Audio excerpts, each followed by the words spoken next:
वह एक सुनसान आउटर रेलवे ट्रैक है। वहाँ एक मालगाड़ी पिछले 4 दिनों से तकनीकी खराबी के कारण बिना हिले डुले खड़ी है। तभी अंधेरा होने लगता है। आसपास कोई इंसान नहीं है। उस इंजन के पीछे बड़े बड़े डीजल के टैंकर है। उन टैंकरों में से एक से डीजल चुराकर उन पैसों से ऐशो आराम करने के लिए 2 चोर योजना बनाकर वहां आए हैं। एक का नाम रोहित है और दूसरे का नाम किरण। उसके हाथों में एक छोटा सा प्लास्टिक का पाइप और एक 5 लीटर का खाली डिब्बा है। रेलवे ट्रैक के कुछ ही दूर पर मौजूदा एक झाड़ी के पीछे दोनों छिपकर बैठे हैं। अरे ओए किरण, इधर आ, धीरे धीरे कदम रख। वैसे भी तेरे पैर बहुत मोटे मोटे हैं यार, वो आवाज सुनकर कोई आ जाएगा। अरे रोहित, 4 दिन से यह मालगाड़ी यहीं पड़ी है। यह तुझे किसने बताया? मैंने ही ना। इसमें से चुपके से डीजल निकालकर बेचेंगे तो आज हमारी बिरयानी और शराब के लिए कोई कमी नहीं होगी, ऐसा प्लान बनाकर तुझे बताया। तो मेरी तारीफ करने के बजाय तू हमेशा मेरे पैर मोटे है, मेरी बुद्धि मोटी है, यही कहता रहता है। अच्छा ठीक है भाई, अब से नहीं कहूंगा। धीरे से उस टैंकर के पास चलते हैं, चल। दोनों धीरे से झुक कर चल रहे हैं। इसी बीच में किरण के हाथ से 5 लीटर का खाली डिब्बा छूटकर टंग की आवाज के साथ नीचे गिर गया। रोहित का दिल दहल गया। वो किरण के सिर पर मारने ही वाला था और रुक गया। मुंह बंद रख, तेरी वजह से हमेशा मेरे सारे प्लान फ्लॉप हो जाते हैं। क्या वह 5 लीटर का खाली डब्बा इतना भारी है कि तू मजबूती से पकड़ नहीं सकता? हम यहाँ डीजल चोरी करने आए हैं, इतनी लापरवाही काम नहीं आएगी। अच्छा ठीक है, गुस्सा मत करो भाई, हाथ से फिसल गया था। वैसे ही पाइप से क्या करना है, इसे डीजल बाहर कैसे आएगा?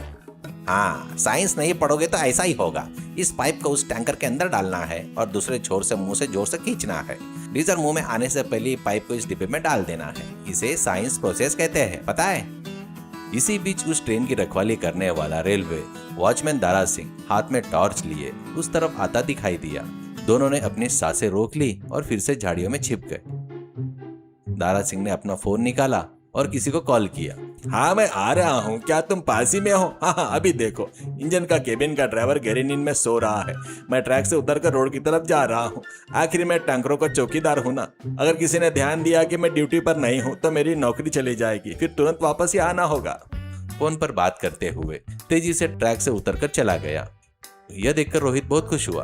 वाह, भगवान हमारे साथ है। वो वॉचमैन अपनी ड्यूटी छोड़कर किसी से मिलने गया है। और रही बात ट्रेन ड्राइवर की, वो तो अंदर आराम से झपकी लेते हुए गहरी नींद में सोया है। अब वो हमारे लिए कोई रुकावट नहीं है, चल। दोनों धीरे धीरे चलते हुए टैंकर के पास पहुंचे। रोहित ने टैंकर का एक ढक्कन धीरे से खोल दिया। तू ही मुंह से खींच भाई, मुझसे नहीं होगा। वैसे भी मुझे पेट्रोल और डीजल की बदबू बर्दाश्त नहीं होती, थोड़ी एलर्जी है। अरे मैं चोरों का लीडर हूँ, लीडर कभी काम नहीं करते, वैसे सिर्फ ऑर्डर देते हैं। अच्छा तो डिब्बा मजबूती से पकड़, मैं खींचता हूँ। यह कहते हुए रोहित ने पाइप को टैंकर में डाला और जोर से एक कश लिया। बस फिर क्या था, डीजल पूरे फोर्स के साथ सीधे उसके मुंह में चला गया। थूको थूको रोहित, थूको। रोहित डीजल थूकते हुए, आंखें मचलते हुए, अरे बाप रे, छी, थू, डीजल कितना कड़वा है। मेरा पूरा मुंह जल रहा है, फिर भी कोई बात नहीं। मेरे जैसे लीडर कभी पीछे नहीं हटते। पाइप को फिर से डिब्बे में डाल। किरण ने पाइप को डिब्बे में डाला। डीजल बुड़बुड़ की आवाज करते हुए डिब्बे में गिरने लगा। डिब्बा आधा भर गया, लेकिन उसी समय उसी टैंकर के दूसरी तरफ से किसी के धीरे से बात करने की आवाजें, कुछ खींचने की सरसराहट सुनाई दी। रोहित हैरान हो गया। अरे किरण, ऐसा लग रहा है कि उस तरफ कोई है यार, इतनी तेज आवाज आ रही है। हम यहाँ 5 लीटर डीजल के लिए इतनी मेहनत कर रहे हैं और उस तरफ क्या चल रहा है, जरा धीरे से झांक कर तो देख। दोनों ने सिर झुकाकर टैंकर के पहियों के बीच के गैप से दूसरी तरफ चुपके से देखा। वहां का नजारा देखकर उनके तो होश ही उड़ गए। वह वहां डीजल टैंकर की रखवाली करने वाला वॉचमैन और उसका एक दोस्त मिलकर ट्रेन के पास एक मिनी ट्रैक्टर को रोककर टैंकर का एक मोटा पाइप रेलवे के डीजल टैंक से जोड़कर छोटे साइलेंसर वाली मोटर के जरिए हजारों लीटर डीजल लॉरी में चोरी छिपे भर रहे थे।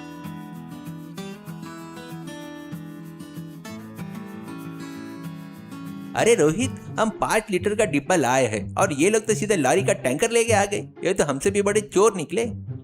ठीक उसी समय इंजन में गहरी नींद से सो रहे ट्रेन ड्राइवर सतीश मिश्रा की अचानक आंख खुल गई। कुछ गड़बड़ महसूस होने पर वह हाथ में टॉर्च लेकर इंजन से उतरकर इस तरफ आया। उसकी टॉर्च की रोशनी सीधा रोहित और किरण पर पड़ी। वो दोनों आधे भरे हुए 5 लीटर के डब्बे और पाइप को पकड़े हुए रंगे हाथ पकड़े गए। कौन है वहां? चोर के बच्चे, मेरी ट्रेन से डीजल चुराते हो? इतनी हिम्मत तुम्हारी? अभी पुलिस को फोन करता हूँ। रोहित और किरण डर से कांपने लगे, लेकिन किरण को तुरंत एक उपाय सूझा। वह बिना घबराए इंजन ड्राइवर की तरफ देखकर हंसा और अपनी तर्जन उंगली मुंह पर रखकर शांत रहने का इशारा किया। सर 1 मिनट रुकिए, हम पर चिल्लाने से पहले जरा उस तरफ तो देखिए, जरा देखिए, वहां तो बड़ा ही खेत को खा रहा है सर।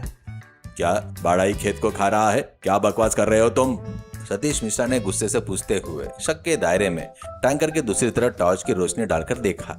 वहाँ वॉचमैन और मिनी ट्रैक्टर ड्राइवर मिलकर डीजल पाइप पकड़े हुए अपने टैंकर को भरते हुए रंगे हाथों पकड़े गए। ड्राइवर मिश्रा को देखते ही वॉचमैन का चेहरा सफेद पड़ गया। वॉचमैन, तुम ट्रेन की सुरक्षा करने वाले वॉचमैन होकर तुम भी चोरी कर रहे हो? ठीक उसी समय वॉचमैन और मिनी ट्रक ड्राइवर एक ही छलांग में लॉरी पर चढ़े और वहां से तेजी से भागने की कोशिश करने लगे। लेकिन रोहित और किरण ने पास ही में पहले लकड़ी के लट्ठे को दोनों की तरफ पकड़ा और चलते हुए मिनी लॉरी के पहिए के आगे डाल दिया। तब तक सतीश मिश्रा रेलवे पुलिस को फोन कर चुके थे, जिससे पुलिस आकर वॉचमैन और उस लॉरी ड्राइवर को अपने कब्जे में ले लिया। हजारों लीटर सरकारी संपत्ति चोरी होने से बच गई और सुरक्षित रही। पुलिस के जाने के बाद सतीश मिश्रा ने हमारे इन 2 चोरों की तरफ देखा।